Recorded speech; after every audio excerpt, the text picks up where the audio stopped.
We are joined here in the Beijing studio by, first of all, a gentleman, Mr. Ma Leijun, Program Coordinator for UN Women here in China. Welcome, Mr. Ma. Yep, and also in Stockholm, Sweden, we are joined by Professor Anita Nyberg. She's a Professor Emerita in Gender Perspective on World and Economy in the Stockholm University. Welcome, Professor, as well.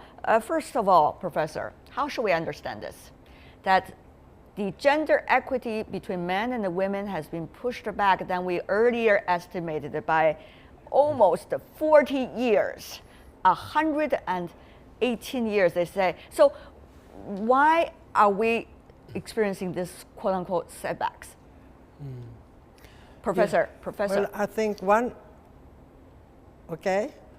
I think maybe one reason is that I'm not surprised, because you shouldn't actually accept that that gender equality will go in a smooth way to the end. It will go up and down. Sometimes we go forward, sometimes we go backwards. And sometimes we go forward in some areas and backwards in other areas. So it's not a smooth ride. But I'm also kind of surprised because women are putting so much effort into education in almost all countries in the world, and it should show somewhere. It should show in pay gap, in the political area, and in the labor market. Why is that, Mr. Ma, given your research about the women and gender equity for years, that there is still such a difference, and the difference, at least for the current stage, is getting ever bigger rather than narrower? Yeah. Well, there are many reasons for this, of course. Okay, let's have Mr. Ma. Let's have Mr. Ma first, and then we go to you, Professor. Okay. I think that in many countries we still suffer from gender stereotype.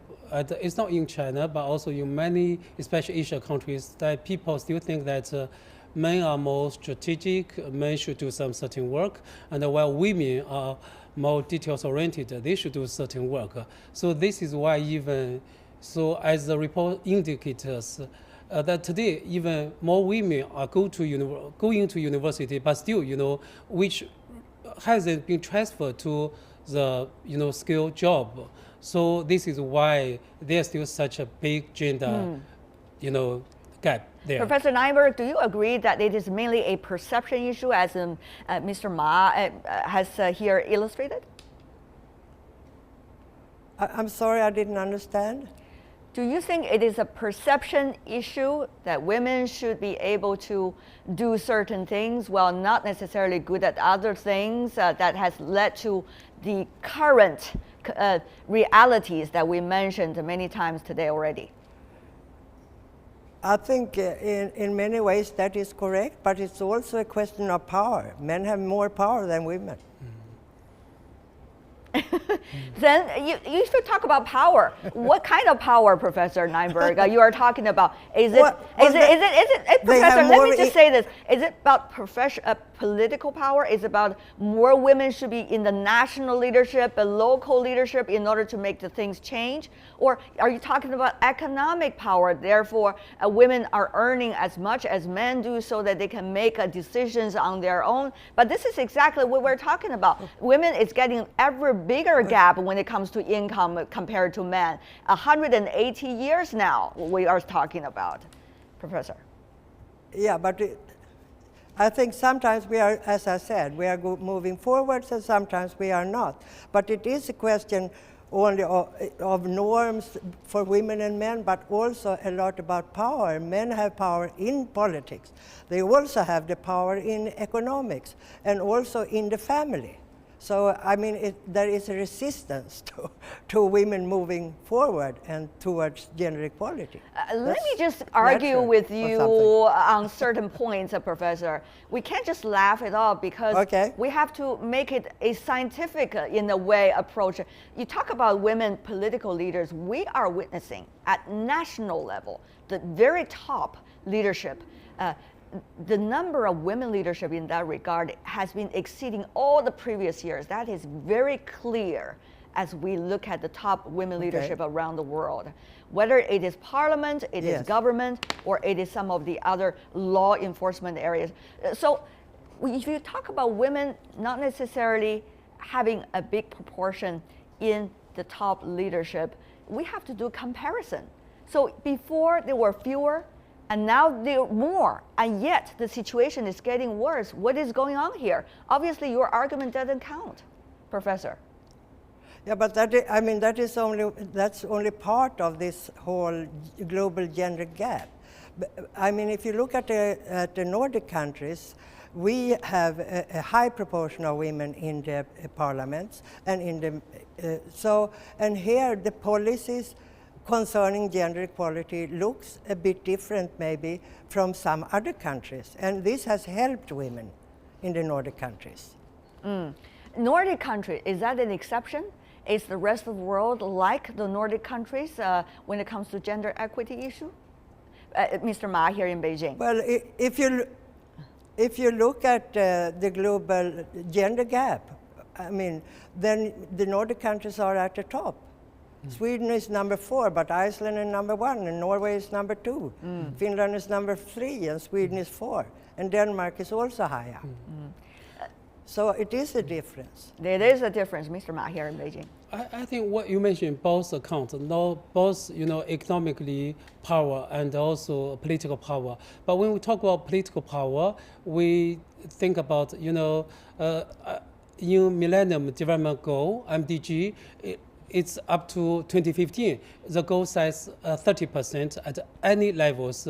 Up to date, not any country, not many countries actually achieved this. China hasn't achieved it yet. So under the new SDG, Sustainable Development Goals, and the states by 2013 will be half-half, women in every level. Right. So we still have a long way to go. Also, what you mentioned just now, compared with some years ago, we have more women in political seats, we have more women in workforce. But when we talk about gender issues, we don't talk about gender issues this way, which is called women in development. But we talk about gender and development. Gender and development, we combine today's men and women. So how many women are in this position, how many men are in this position? So from this, you can see real gender issues. It's not combined today's women with the past women.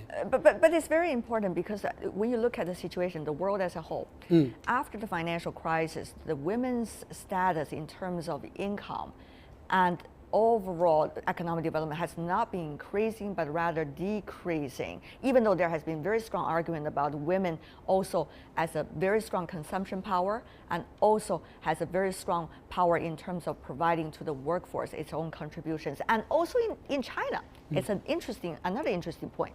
Women holding half the sky, that has been a political slogan in China for more than 6 decades. And yet, when you look at the situation now, there are more women, of course, playing important roles, but also there are other perceptions which are being considered as quote-unquote traditional, if not backward. It's coming back again about women should certainly fulfill certain social type, not necessarily the other. So what do you make of these two interesting directions, one international, one in China? Mr. Ma.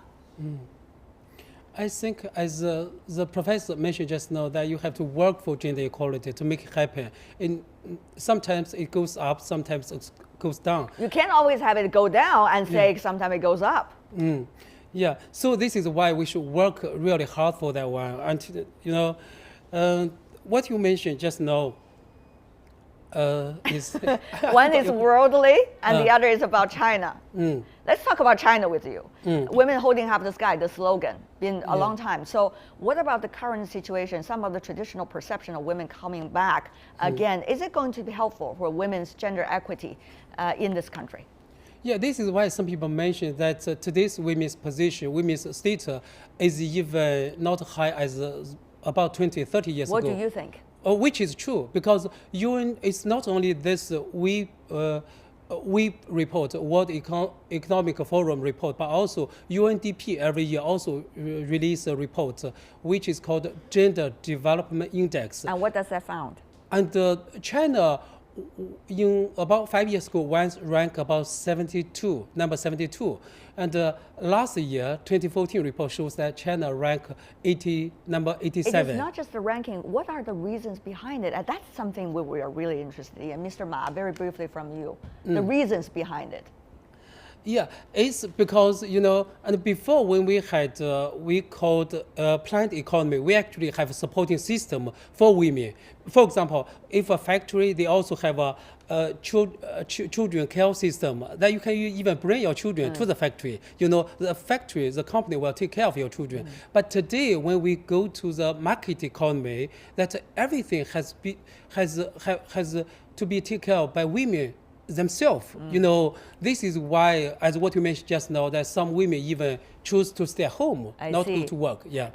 Professor Nyberg, this is an interesting case study, China, a society in transition, huge social, political, and economic transition. But what about the worldly? As I mentioned earlier, Professor, after the financial crisis, even though there has been very strong argument about how much women as a contributor could make their contributions to the general economy, economic growth, there seems to be less women participation in the workplace, and women are earning less compared to what they were before the financial crisis, at least compared to men. So what do you make of this? Is gender equity a luxury of only good economy? No, actually, I don't think you can speak about the whole world in this sense. Because if you look at Europe, for example, or the EU, in the EU, with the economic crisis, the men were hit first, at least first. I mean, they work in the manufacturing and in construction. So they were laid off before women were. So the men were hit first. And then afterwards, when the public sector started to shrink, and also in some cases they lowered the wages for people working in the public sector, and they are women. Then the women were affected. But at least in the EU, there was not a big difference between women and men. And the same is true in Sweden. And we see, Mr. Ma, Chinese President Xi Jinping at the earlier 2 months ago, UN conference on women and gender equity has been playing a very key role, and China was co-hosting that with UN Women. Obviously, this still is a very key part of China's national agenda. Also, China has been reviewing its role since the 4th International Women's Conference. So what China, a transitional society, can do to make sure things are not getting worse, but rather getting to the other direction, Mr. Ma? I think, first of all, we need to have a political commitment to address gender equality. Obviously, you have already got the political commitment coming from the very top leadership. But number two is that I think, from my own experience, I think awareness raising is so important. Because in China and some other countries, people don't know what gender equality is. So this is, okay, I support gender equality. I completely support gender equality. So women should stay at home. I earn money to support my wife. Or if you always think this way, women can never get an equal job as men. So it's not only some people, the whole society thinks so. Even in job market, I can share, I don't have a national data, but in Leijun province, the newly graduate, they go to job market, about 35% of that male students got decent job, only 12% of female got decent job. So this is why if all the society thinks that women should stay at home or have less value work, there's a big problem. So I think number two, awareness raising on what gender equality is so important.